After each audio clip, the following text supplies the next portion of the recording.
You're getting me to divulge too much. Am I?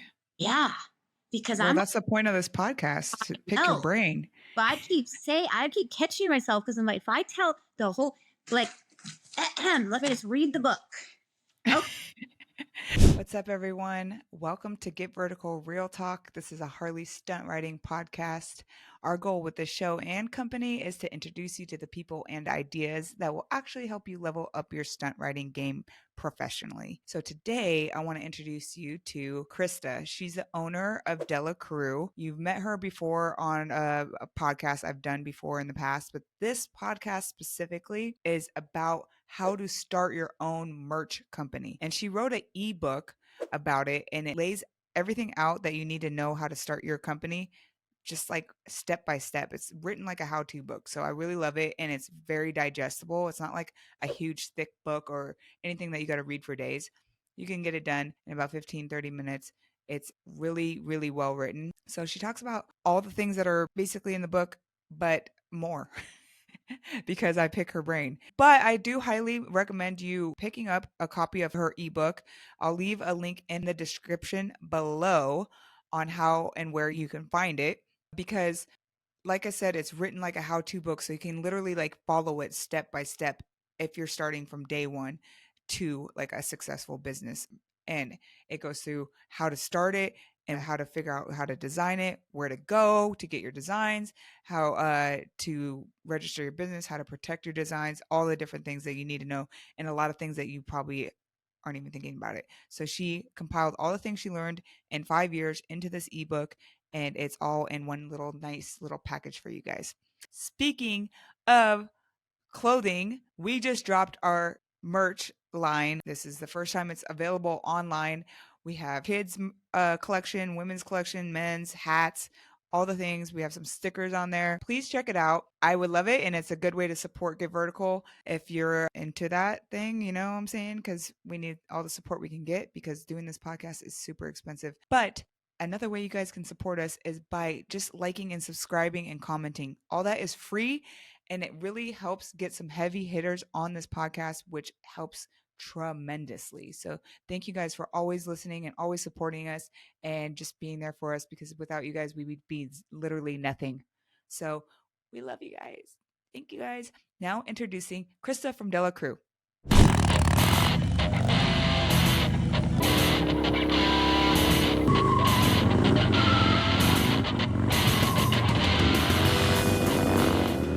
Hey, Krista. hi. I'm so excited to have you on.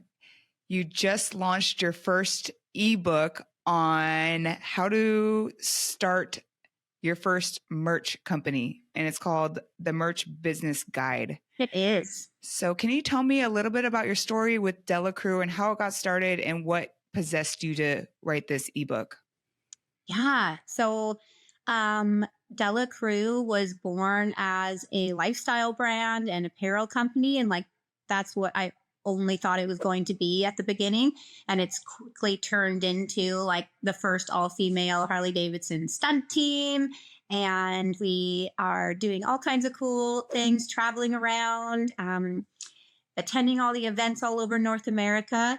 And the merch part of it, the swag, the t-shirts, the hoodies and whatnot, have become an essential part of a much bigger picture that I really didn't see when I first started. So I thought, I get asked quite a bit. That's probably, I'd say, my build list for my Sportster, my parts list for my Sportster, and questions about starting an apparel company or a merch line. Those are the two most asked questions that I get. And I'm a total open book, and I love sharing with people. I don't really believe in competition. I think that there's room for everyone to do their own unique thing.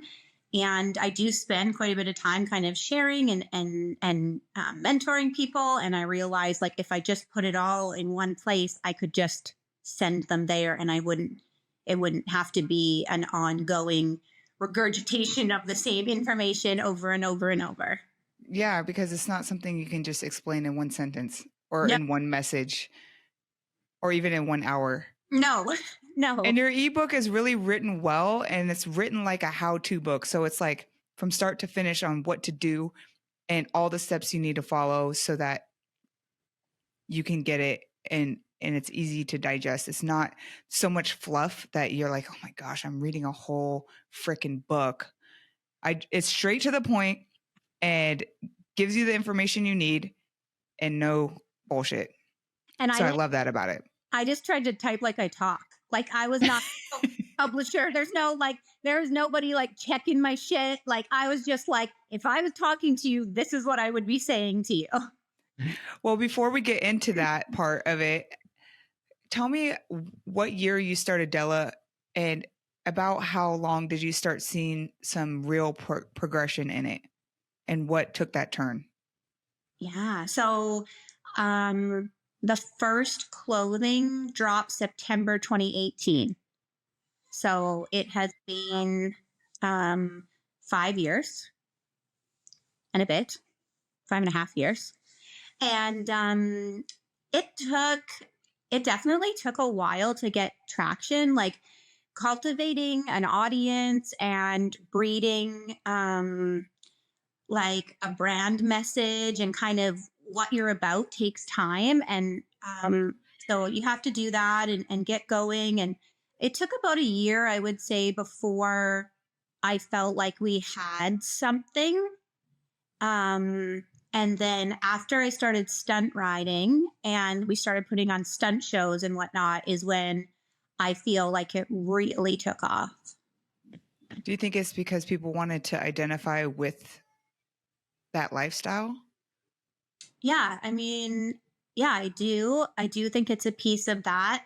I also think like stunt riding's fun. It's exciting. It's entertaining, and like ultimately, like marketing and advertising is about getting people's attention, right? And we know that places like Monster Energy and Red Bull, like they have extreme athletes out doing the things because they want to sell their energy drink.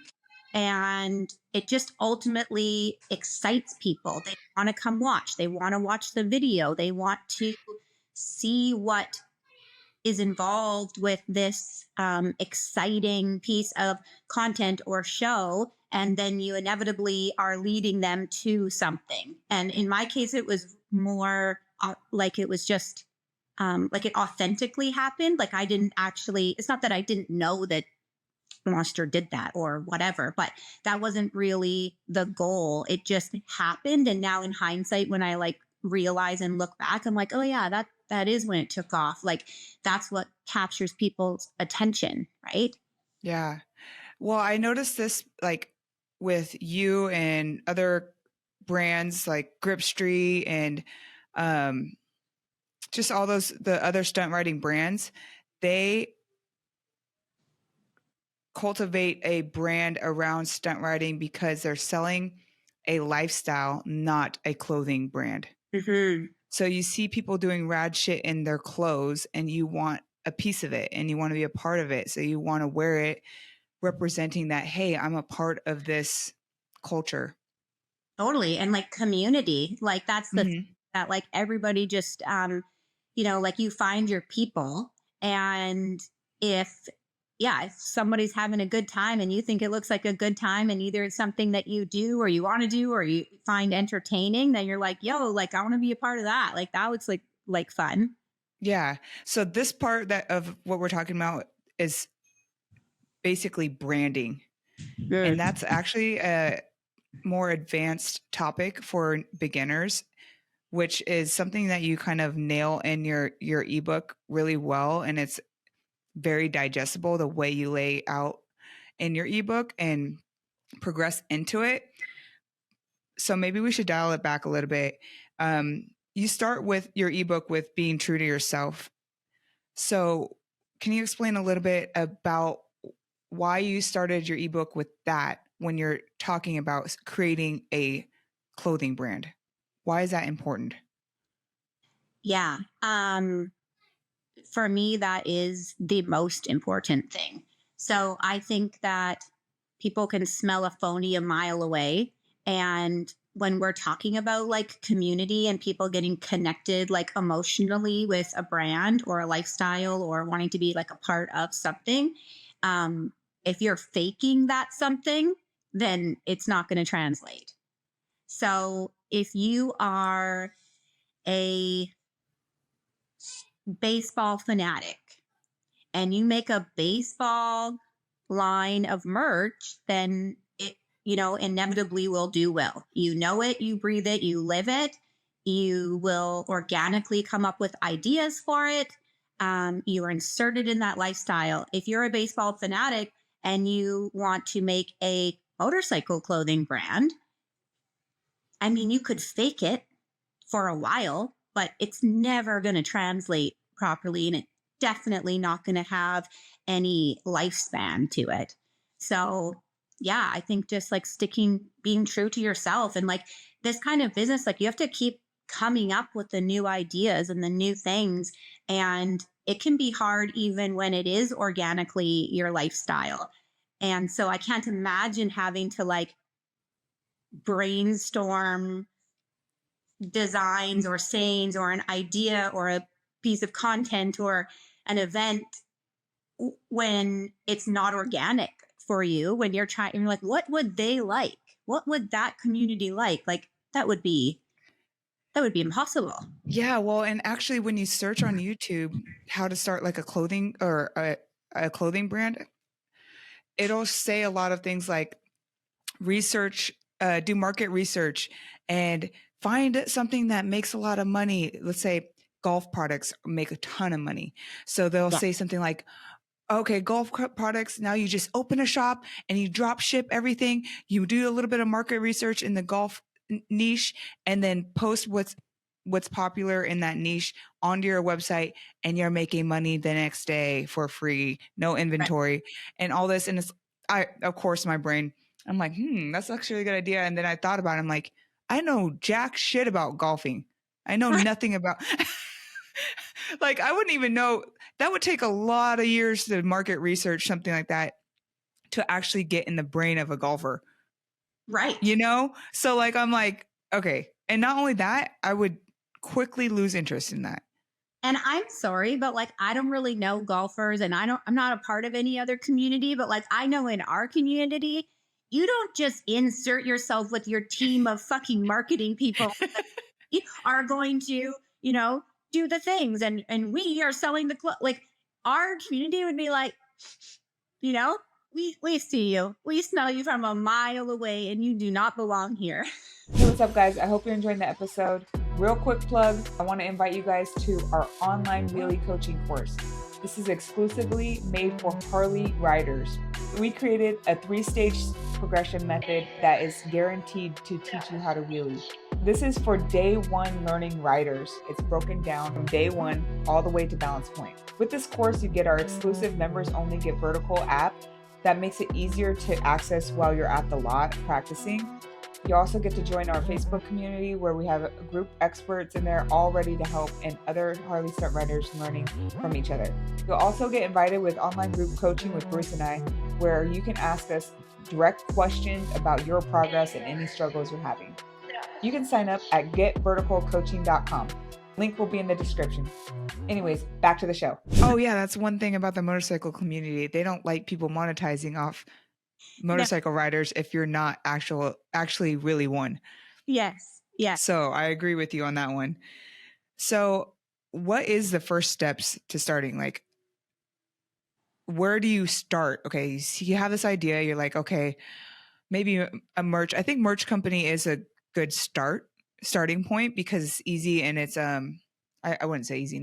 No business is easy, but it's just a good way to start your brand, and then you can branch off from there, like how you have, and maybe you sell hard parts or maybe you do something else, but you've got your foot in the door with business and you're getting your name out there, and then you can branch off from there. So I think it's a good starting point as a business. But how do you even do it? What's your first steps? I agree with you. It is a good starting point.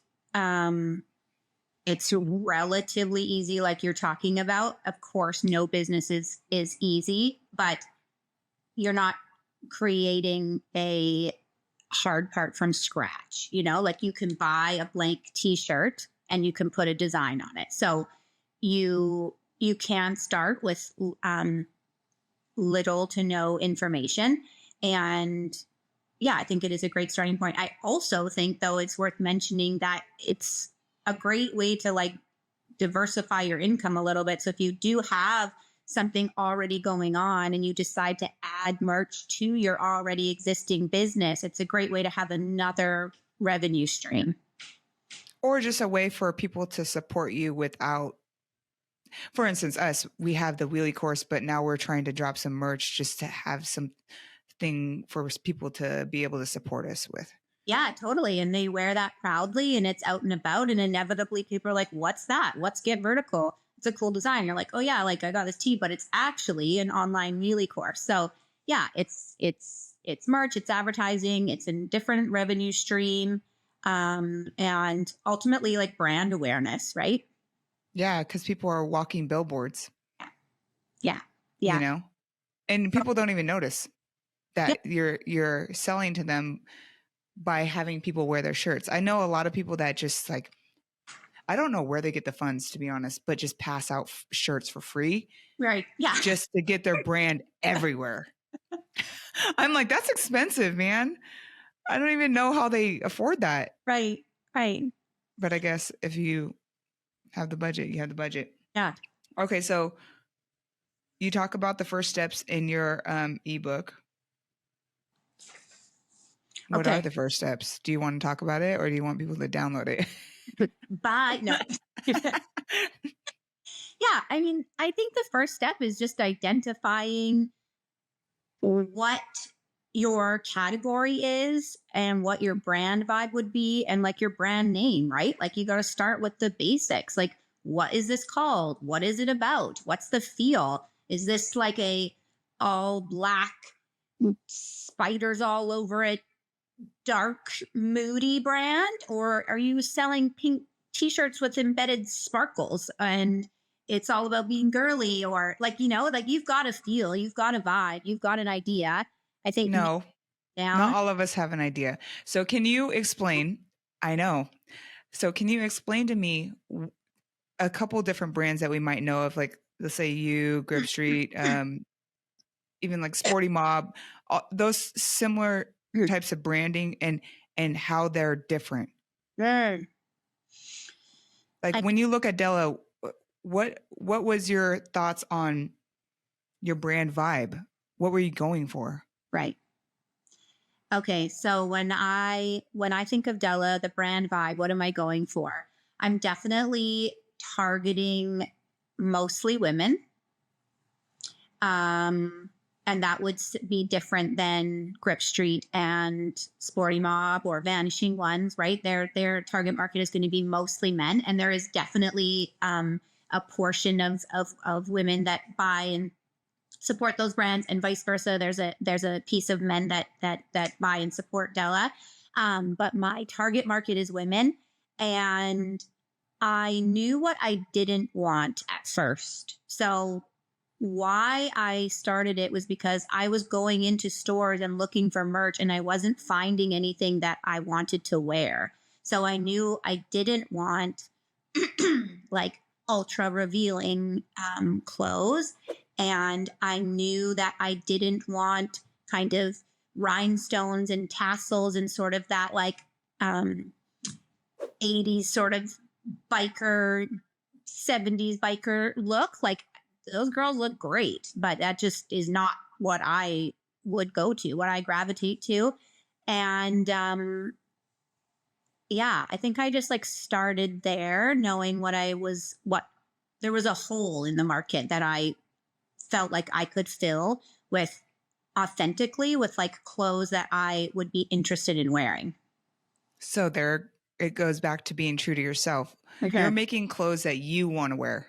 Yes. And every time that I have strayed from that, it has tanked. Really? Can you give us an example? There's just some designs and some products that I made for other reasons. So I either made it because I felt like I was missing something or I needed it or like the people wanted it and I wasn't providing it.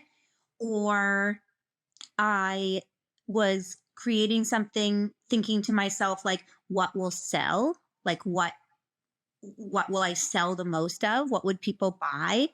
And it literally just never works out. Like, I think I've blacked them out of my mind because I can't focus on those things. I can't even think of an example right now. I'm drawing a blank, but there's been actual designs that I've come out with and then flopped.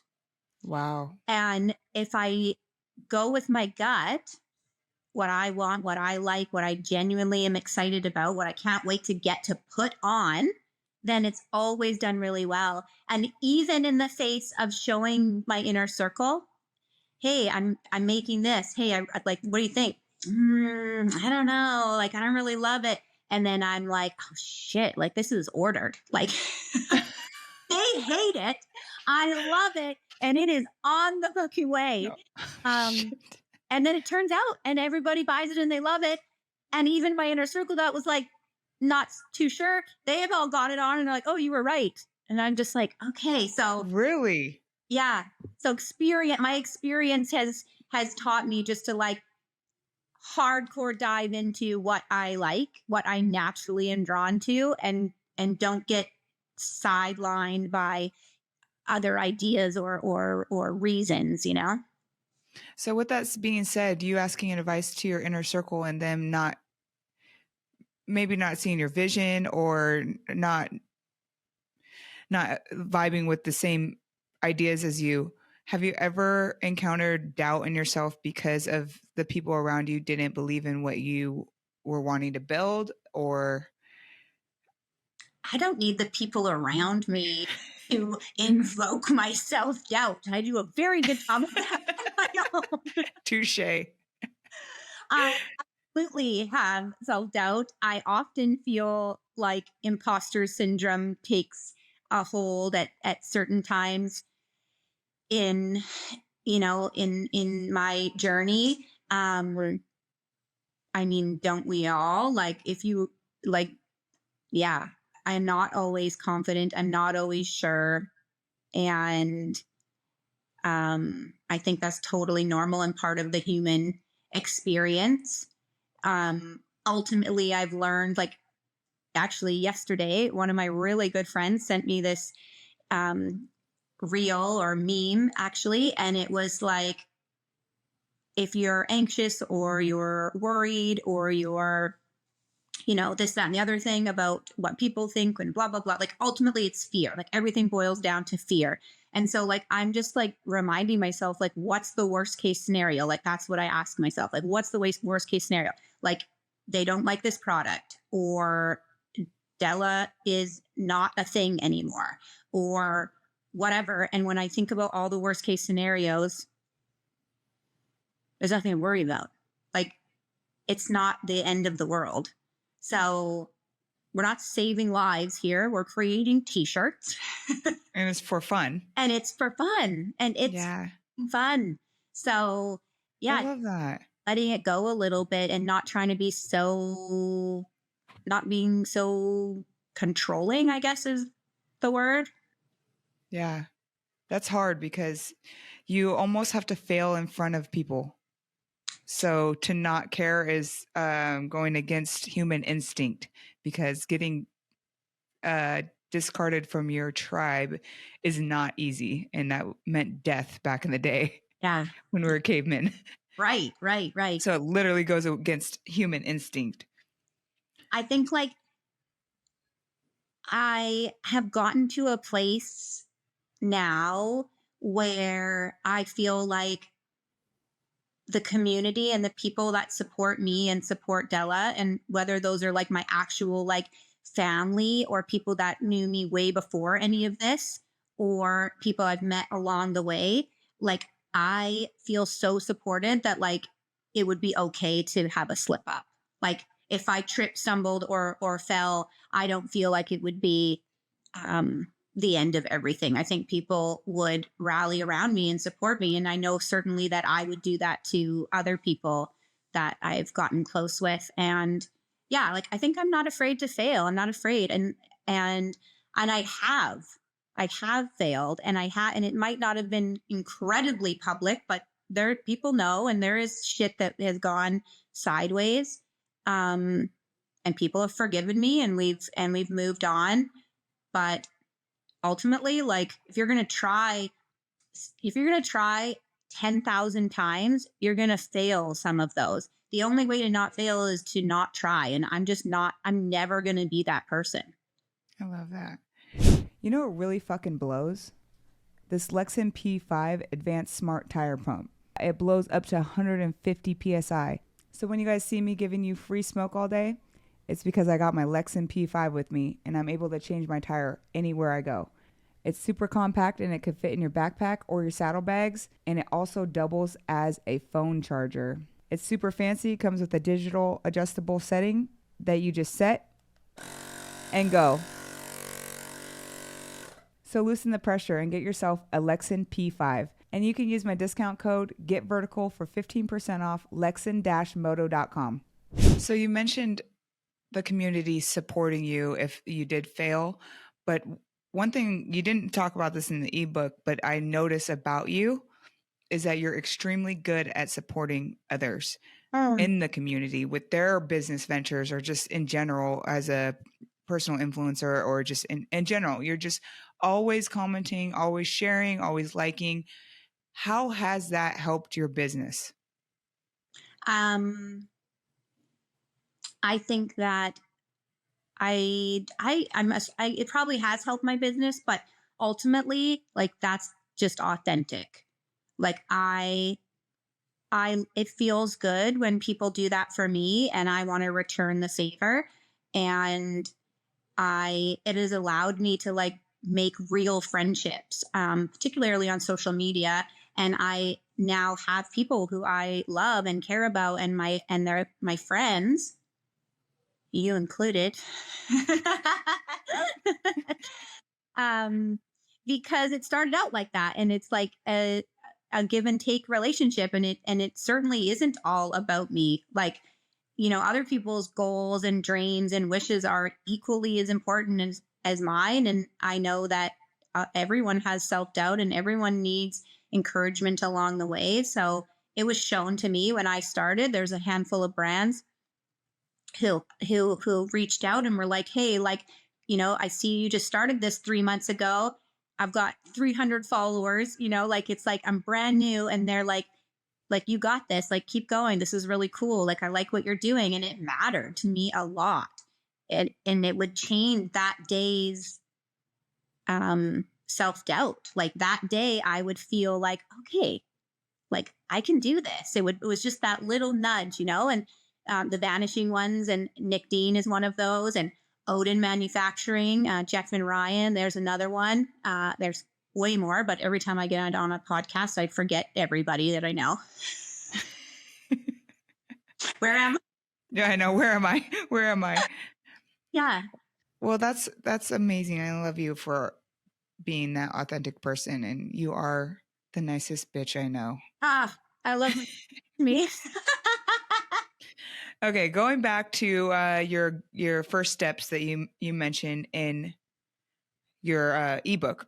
Yes. One of the steps is design.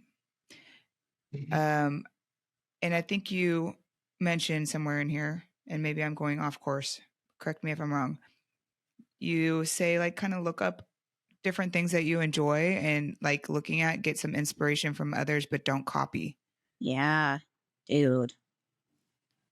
So how do you even do that? Because how do you, so like when I'm looking for designs for Get Vertical, I'm like, I don't even know what the hell I want, because one, I'm not a designer.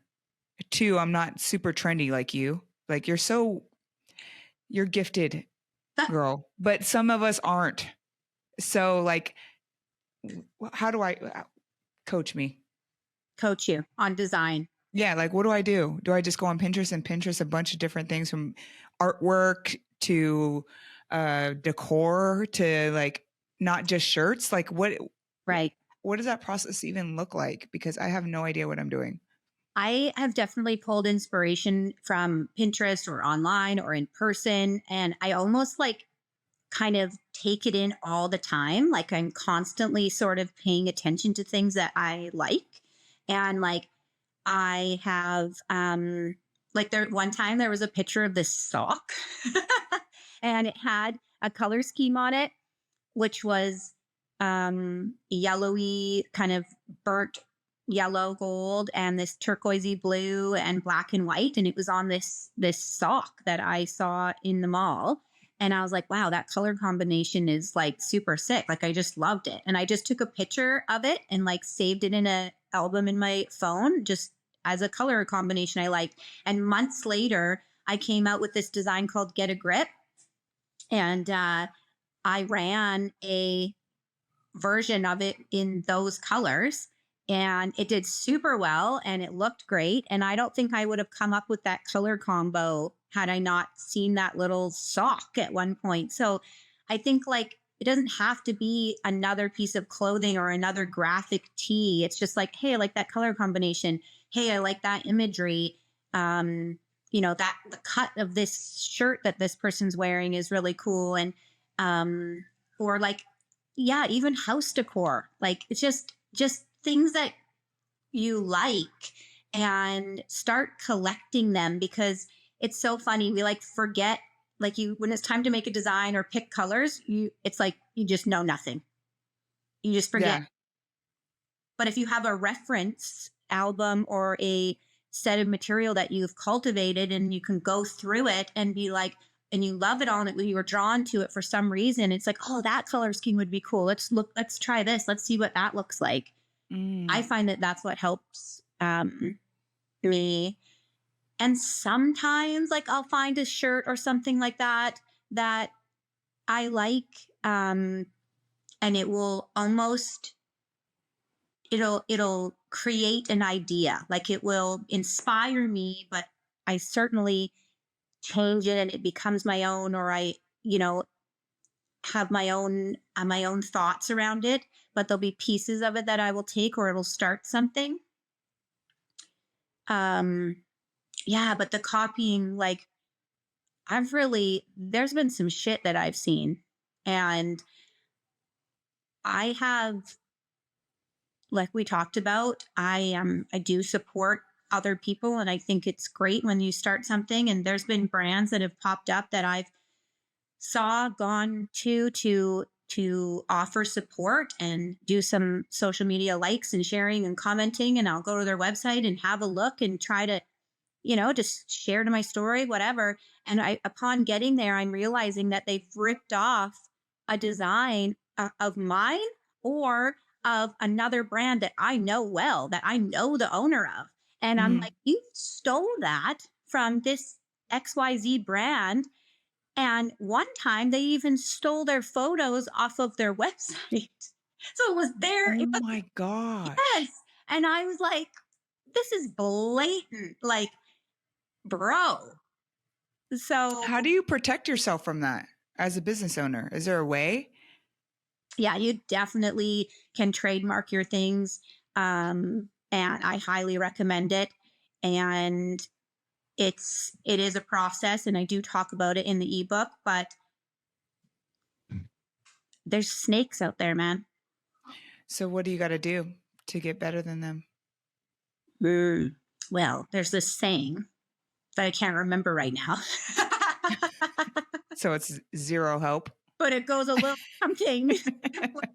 I'm like notorious for fucking up slogans or sayings. Like I'm gonna butcher this, and then everyone else is gonna be like, this is what it actually is.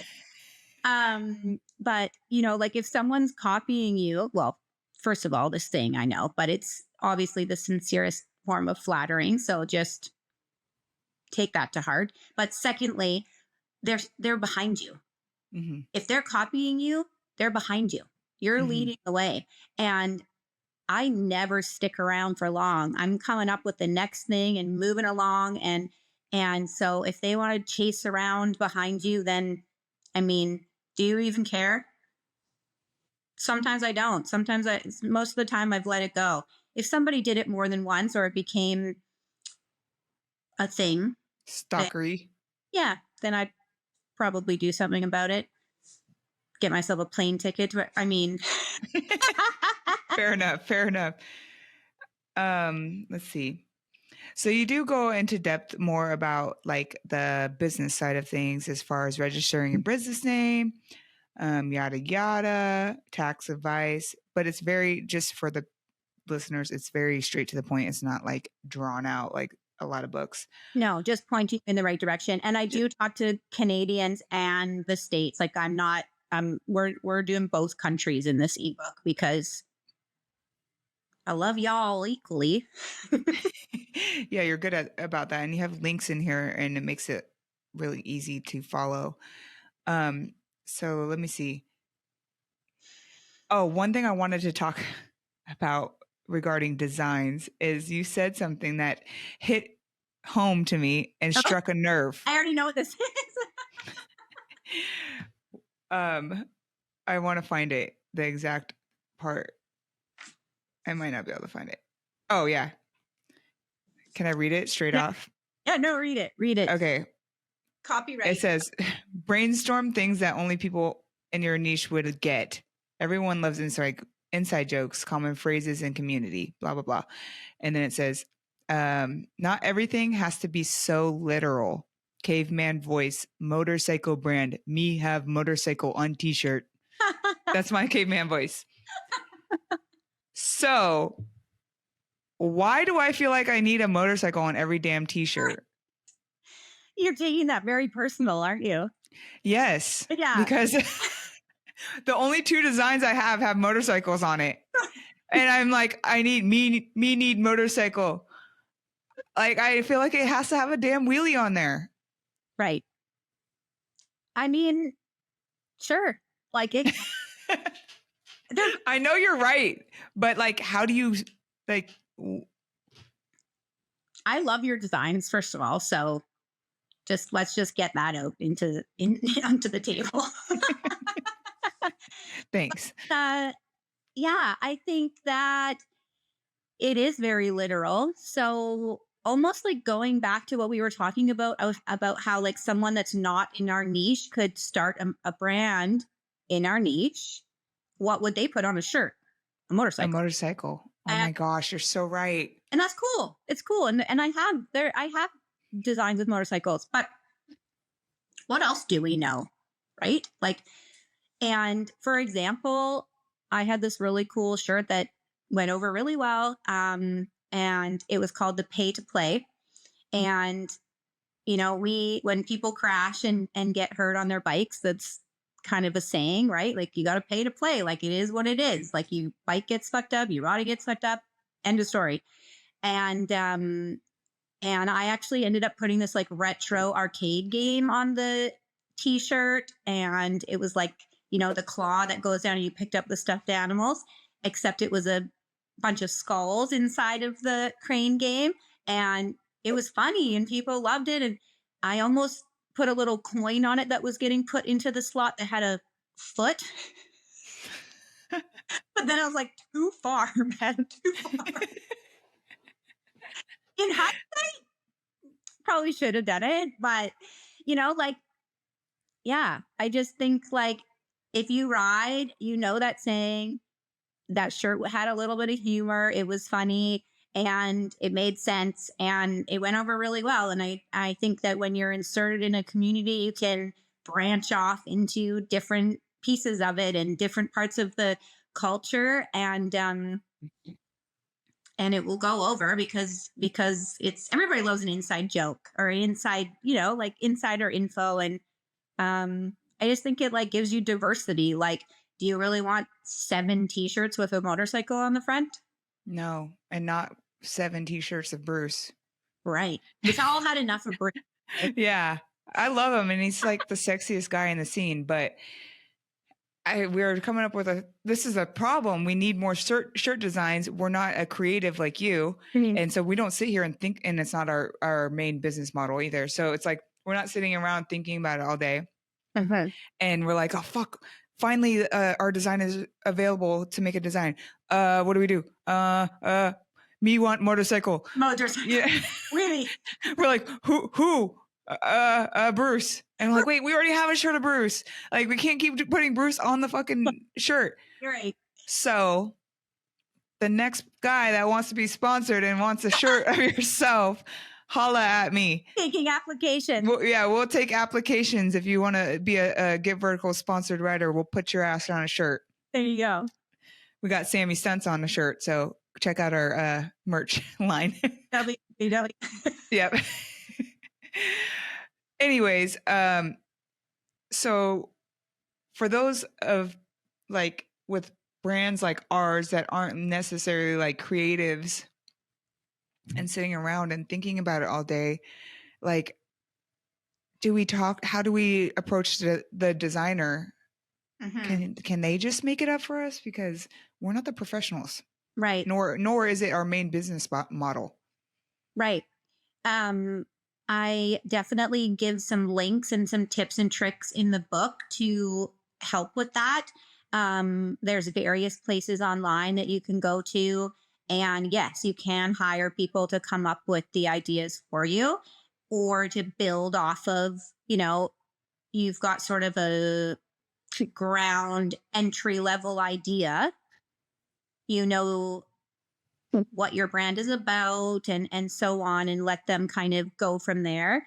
And also, like, I share some tips and tricks about like how I do it. So like where I start. So it's not always the same process for me, right? So I gave a few different starting points in the book, and it can be starting with the phrase or the words. It can be starting with the colors. It can be starting with imagery. It can be starting with something that like a need that needs to be met. So there's different ways to go about it. And I find once you kind of get started, you can get it done. You can get on the path, but like getting started can be daunting for sure. And also sometimes it comes easily and sometimes it doesn't.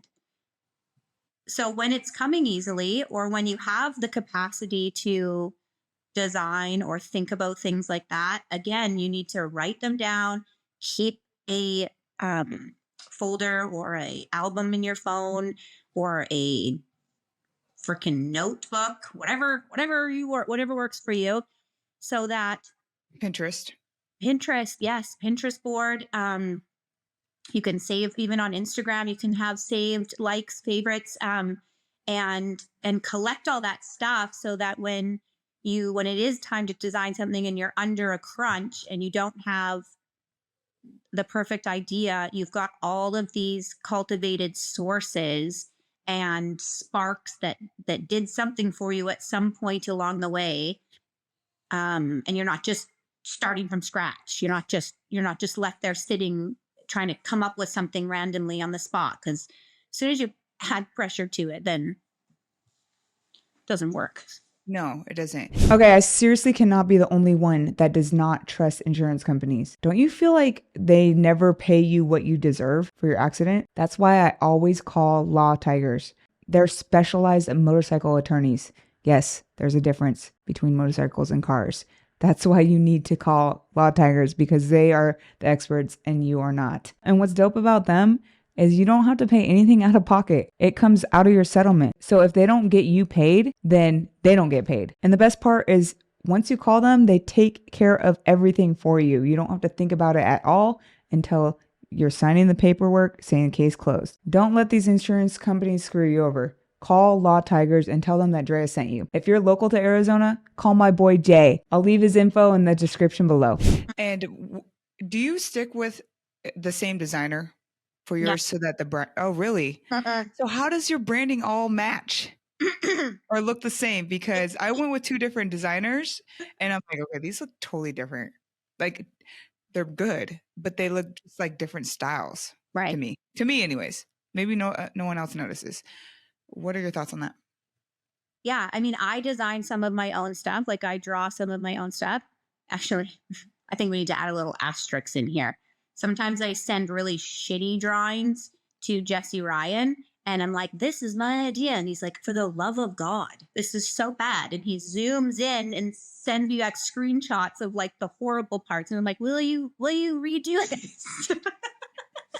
So do you use Jesse a lot? No, not really, but I definitely have. And when I'm not using him, when I haven't used him for the design, like sometimes he'll be Critique you.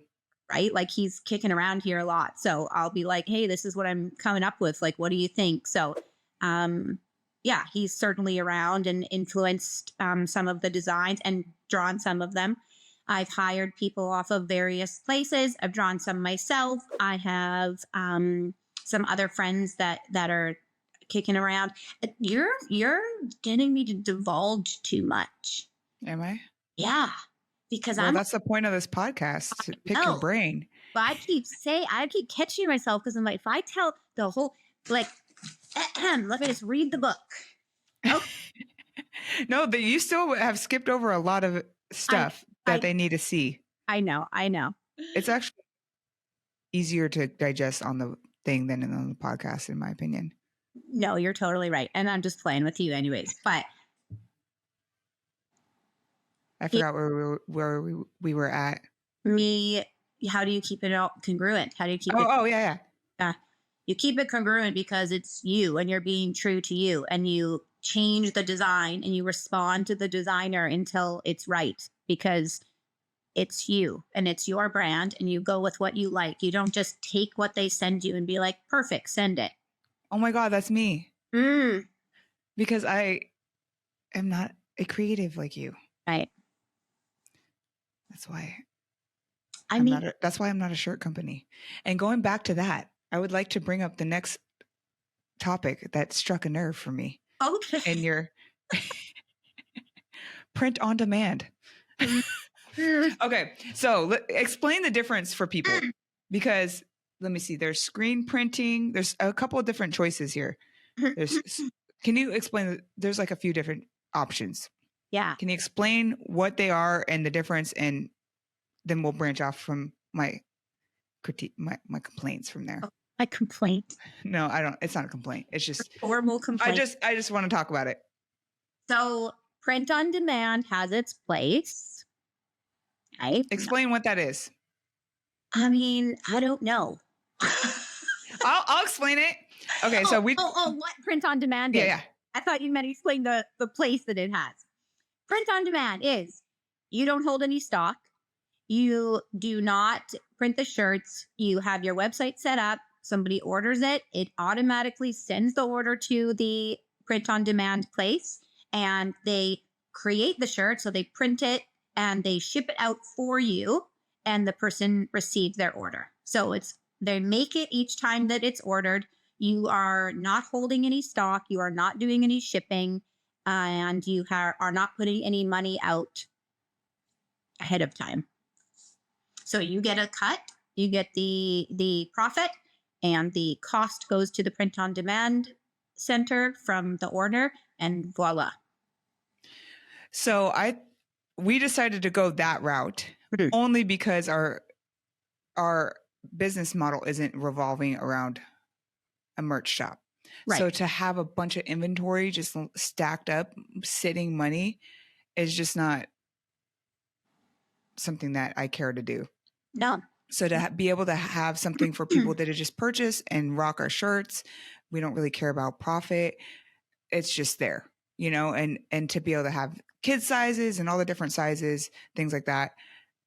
That's why we decided to do the print on demand. So that's why I'm a fan for that. If your business model doesn't revolve around being a merch company, because it's hard to control the quality. The margins are not there. Like we're definitely not making money off of this stuff. Right. We might be making like $3, but my last order, I paid $10. Right. I paid $10 for the person that ordered it because I don't know what I'm doing and I'm still learning. So basically, if you're a shirt shop, from just what I'm learning already, is I wouldn't recommend it. It also takes a little bit longer to ship. Yeah, so it definitely does take longer. I don't think that the customer service level is at a place that I would be comfortable with. You never see the product, so they may be getting it and it's not good enough for you. I don't know. You can't quality control it. And yeah, the margins aren't there if you're really running your business off the merch and that is what's putting food on your table, then the margins are not there. But having said all of that, I did use print on demand when we first opened, probably for the first 18 months, just to have like diversity in what I could offer because I could only afford to print one print at a time and stock those clothes. So I had probably three designs on the website. So two of them were print on demand, and one of them I had stock and was shipping myself. So the ones that you want, maybe you want to sell at shows and stuff, you have in stock and you can ship those out if they're ordered. And then the ones that like baby sizes, there's a million baby sizes and you don't necessarily want to carry all these baby sizes or men and women, depending on who you're selling to.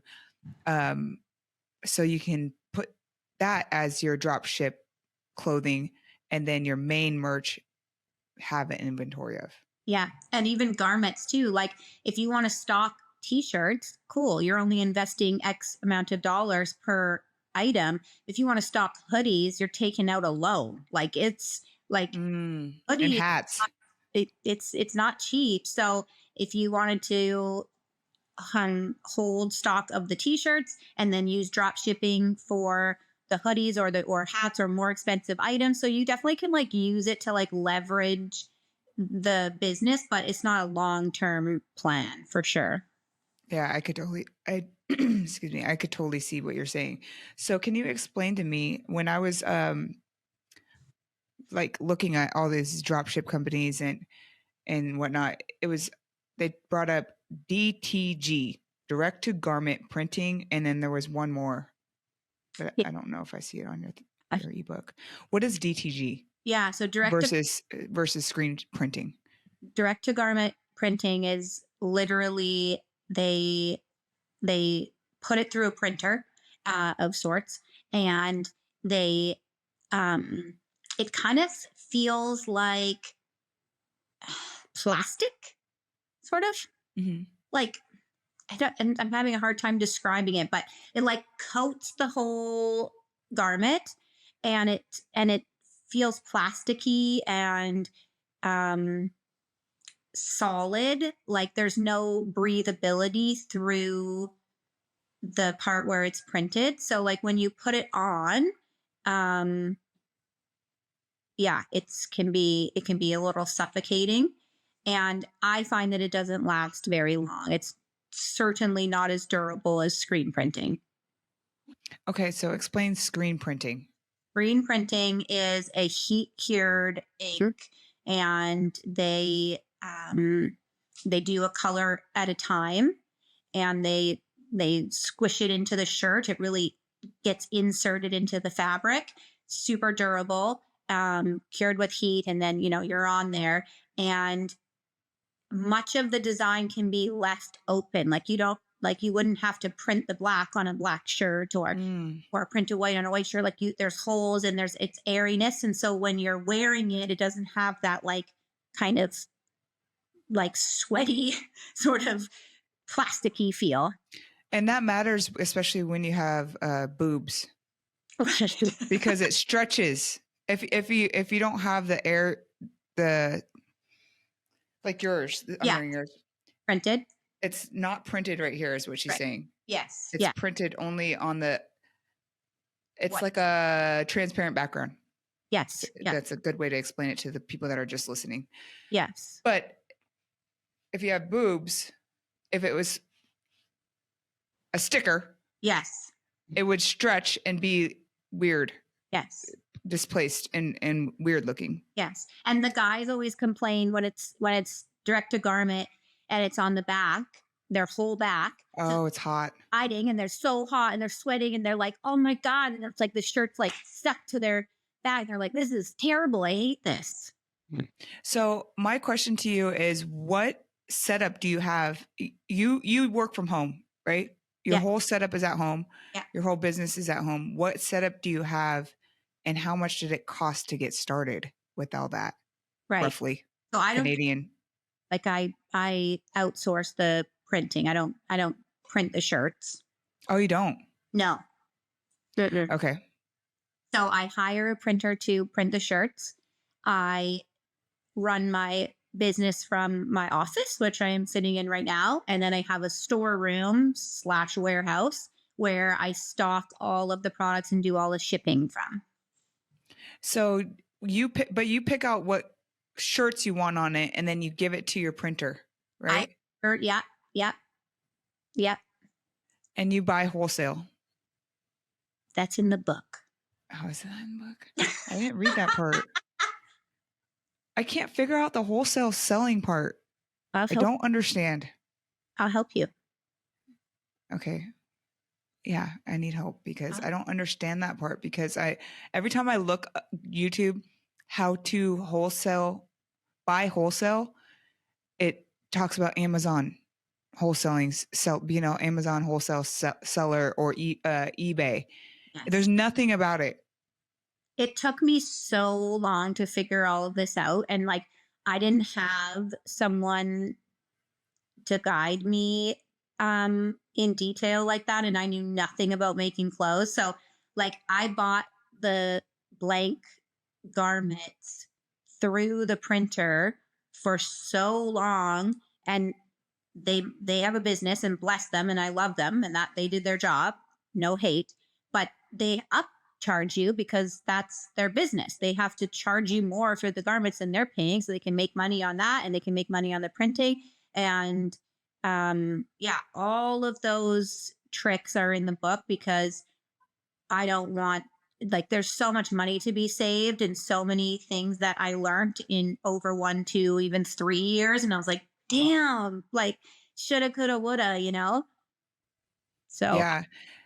for sure. Yeah, we're paying a lot for our shirts. Yeah. And we buy through the printer too right now. Yeah, exactly. So that's not cheap. No, it's super expensive. Like you're basically not making any money. Yeah. And then it's just sitting in inventory for us because we're so busy at shows, we have no time to sell merch. Yeah. Let's see. Is there anything else you want to talk about? Can we see your setup, or like what's going on? What's going on over there? I mean, yeah. You want to show us around? Or is it messy? It's kind of messy because I'm packing because I leave for an event for the weekend at 7:00 tomorrow morning, and I just paused everything to come chat with you. But like this part isn't messy, so I'll show you this part. Okay. Can we see your warehouse? Yeah, you can. How do I turn this bitch around? I can't turn it around. Okay, so this is my office area. Wow, you have a lot of space. Yeah, it's pretty awesome. And I can see my kids outside swimming in the pool. Oh, that's perfect. So I just there's 2 adults out there right now, but I would open this window so that I can work and also avoid any drowning situations, Yeah. But I do share this room with the toy room and the living room. So it's not closed. Oh, wow. That's why you don't get anything done. That's why I don't get anything done. But it's in the basement. So I just put them upstairs if I have to get some work done. And then there's a room that has doors that's totally closed, which is my storeroom. Okay. So it's I want to see. Pretty messy right now. Oh my God, stop showing the world. So this is my like packing table. So usually it's clear on the top. So I do all the packing and all the shipping from there. And then there's 2, 4, 6, there's 8 racks from Costco that are typically full, but I'm picking up a restock today at 5 Holy because smokes. sold everything. And I have this little IKEA. Oh, you can't barely see. See this? This is an IKEA thing with a bunch of squares. So that's all full of all of the t-shirts. I dragged this shelf in here the other day because my mom was coming over and I didn't want her to see this mess in my living room. Now she knows that I just dragged the shelf out of the living room. Damn it. When Damn you're it. when you're packing for shows, Yeah. what sizes or like how do you don't bring all your inventory. So Oh, what's your thought process on packing for shows? that took me a while to figure out. Um, but I have it like so dialed now that it's like just I don't even have to think about it. And I pack the boxes by size. So I have a small box, a medium box, large box, extra large box, so on. And then I pack them exactly the same. You like put the shirts in the same locations in the box, so all the boxes are the same. So when you're at a show and you're starting to sell, you learn where that tank top is in the box, and it's in that same spot in every box. And when you're looking for something, you go to the size box.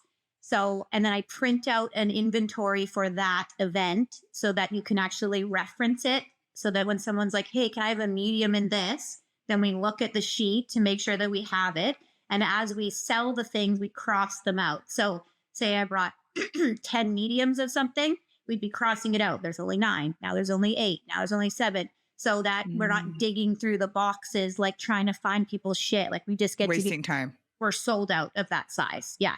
Or yes, we have one left. Let me find it. Oh, then that's an easy way to also see how much money you made. Yeah. Yeah. Yeah. So it works really, really well.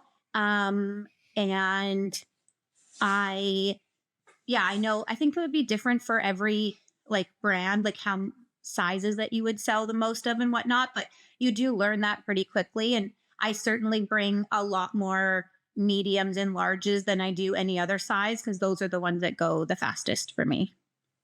And you just over time have to figure that out, huh? Yeah, because I think every location, like geographically or your target market, like it would change with everyone, right? I do in the book though share exactly what my orders look like, how it's spread out for me, like um ratio compared like sizes compared. Um and I don't think I do go over what I bring to a typical show, but maybe I'll add that. Yeah, that'd be a good one, Uh-huh. because a lot of our friends go to shows to sell their merch, and Yeah. that's their storefront. Yeah. Well, I love you. Yeah. I love you too.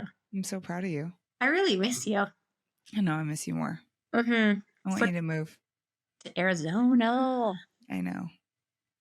But then again, you have like a nice little compound over there. We do have a pretty good thing going on. Yeah. We had a huge Canada Day party. It was awesome. What the hell's Canada Day? Like None of us Americans know.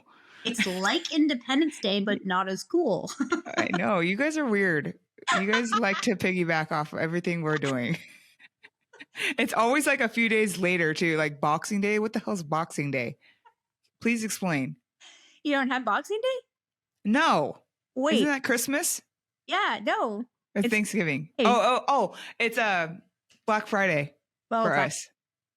Black Friday. Yeah, you got Black Friday. That's in November. That's like the sales day. Yeah. Yeah, what's Boxing Day? Shit, different pile. Yeah, you're right. It's the knockoff version. See? Um, Although there's people coming up in Canada, so touche. yeah, all of a sudden. Yeah. Yeah. Like you, Jordan Peterson, Mm. all the good people in Canada. So we'll Mhm. see. We'll Yeah. see. We get to practice about 15 days a year when it's not raining. Yeah, right. Well, where can these people find your ebook so that they can get started on their shop? Yeah. So basically, I am going to start posting about launching it. I think I'll be launching it at the end of this month. That is my plan. So, end of July. And basically, I just am answering everyone's questions. So, like, people are saying, like, hey, I want to start an apparel brand. I want to know, like, how do I start or what do I do? It's just answering exactly that. It's like a step by step guide. And I share everything that I learned over the last 5 years. I learned it the hard way and it took me 5 years. You get to learn it in 15 minutes by reading the book. So you're welcome.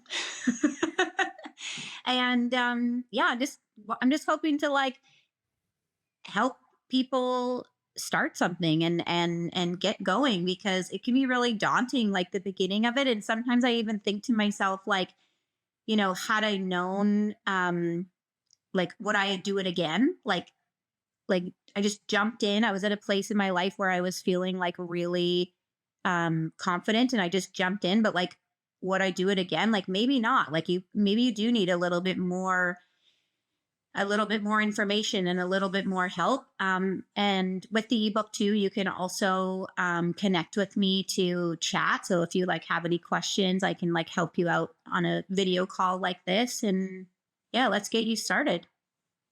I love that. That's sick. And I think this is a good way to give back to the community. Thank you. So I'm proud of you. Thank you. Well, thanks, Krista. Love you. Love you too.